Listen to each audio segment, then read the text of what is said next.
Fantastic. So let's try this with a mic. Day 3 of my fast. Well, 2.5, considering that I ate leftover dumplings that were going to get thrown out, and I hate waste. Just as a recommendation from a friend to change the backdrop for my rebuild videos. Obviously, this is just a mock-up. I wanted to line it up before offering some work to some designers that I know, interior designers and also some graphic designers, and see what they can come up with maybe. I just wanted to sort of delineate the room to see what it looks like, and the colors. White didn't work at all. Blue seems to leave a better impression of my sort of, the outline I suppose doesn't look so strange being black on the dark blue. I figured why green? I'll just use a chroma. I would not use a chroma key. So like I said, day 3 of my fast, feel like I'm going into ketosis. We'll find out from my blood test, which I also gave today. I haven't looked at my blood pressure, I haven't looked at my weight or anything. It's not necessary, I can do that every week. I had trouble sleeping last night, which starts to happen when you fast. You just have this kick of energy, which is very addictive. It's the only thing that keeps me going, to be honest. I sort of wear down in about 5 p.m. in the afternoon, was just watching the news, sort of dozing off, and then my dog started barking. So that's something to keep note of. This is not like last time where I'm going to do 14 days. I don't have to burn off a couple of years of alcohol. I only have to sort of lean up a little bit, get a bit more vascular, and then I'll feel a little bit more like, you know, like that dilation, vesical dilation that you experience is noticeable for performance and recovery and all kinds of stuff. So that's the best reason to do a fast, with just a lot of water and a lot of magnesium. So vitamin C, vitamin D, magnesium, I take that every day. It feels horrible on an empty stomach, but I figured it's better than, you know, even if it oxidizes and doesn't absorb properly, it's better than nothing, especially the magnesium, which works well. I think I'll, like as I suggested, I'll be using sauerkraut to rinse out my gut tract. I haven't done the salt yet. Haven't been able to get myself to drink it. I thought I might gag, and haven't done that for a while. So I might give that a crack in a couple more days, but like I said, I'll see how long I go. Fitness wise, looking pretty good, looking pretty lean. I've got a bit of chub. Again, it's all relative. People like, you know, you've got body dysmorphia. It's like, no, I've just been lean and fit my entire life, and you end up just having a higher standard. Not everybody who's fit and lean has body dysmorphia. Other than that, I'm going to log a spreadsheet. Urine pH, urine EC, blood pressure, systolic, diastolic, body weight, calorie, kilojoules per day, which vitamins I'm taking. Just have it in a spreadsheet going, you know, in a row to go down on a daily basis. At this stage, I have a plan to see how little I can survive on healthily in the day. I think I never got up to it in phase 4.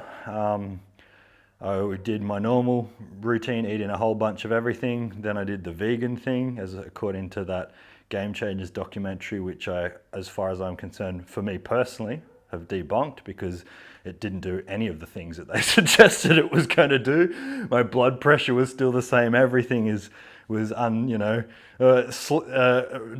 erections during sleep. Like, come on. Like, I mean, it was kind of laughable, but what made it more laughable is the fact that James Cameron was involved after he spent $150 million on a pea protein or soy protein plant. So, you know, everybody's got an agenda these days.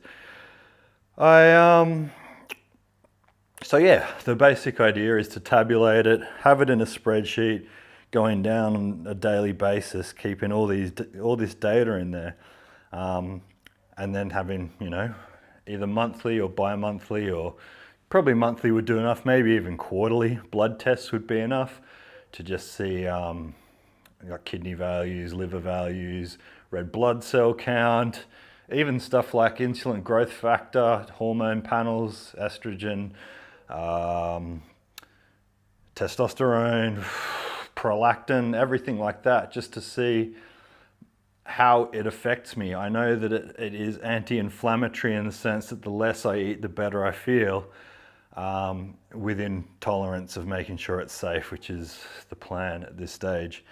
I suspect that the less you eat and find that sort of the minimum amount that can sustain yourself for how much you're doing and can stay healthy is where I'm going to have the lowest blood pressure, the lowest resting heart rate, the best peak performance. I just think I've noticed it when I've been breeding dogs at the moment.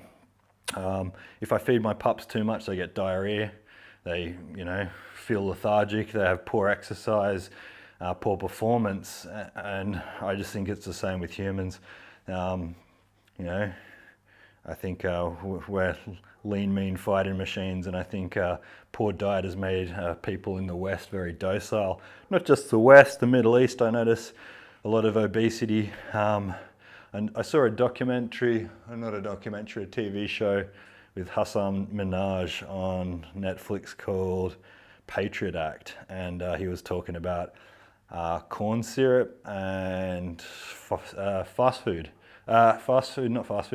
drinks everywhere in the world that's creating this pandemic of obesity. And I'm sure sugar should be taxed like cigarettes and alcohol, especially after working in healthcare and seeing the damage that it does. Like, it's insane. And people just shrug like, oh, what can we do about it? You know what I mean? It's like we're all paying for a sedentary lifestyle and overconsumption in the vast majority of global populations. And I think it would be good to prove that you can be healthy eating a lot less than people do. Instead of just being like, oh, I just feel hungry all the time. It's like, yeah, you feel hungry for a while. Like the first day or two, I was, more force of habit going back into the fridge all the time just because it's a time killer. I think, but the more I stayed occupied today, the less I was inclined to go past the fridge. And every time I went there, I'd just grab a cold water and have it instead. Other than that, early days, but feeling good. Feeling fine. I hope I sleep tonight though. I've got 5 HTP capsules that I've been taking at night to help sleep, but I still got up at 4:45 this morning after 6 hours sleep, which is unusual. For me, I can sleep 8-9 hours easily most of the time. So I'm hoping that irons out over time, else I'll stop fasting because I don't really need to lose that much body weight, and I'll lose it cycling, which I did today for an hour and a half whilst listening to Anthony Pompliano's podcast about Bitcoin and the world turning to shite. Anyway, this is again just another test for the time being to see what my blue Ghetto Dojo looks like. Have a good night.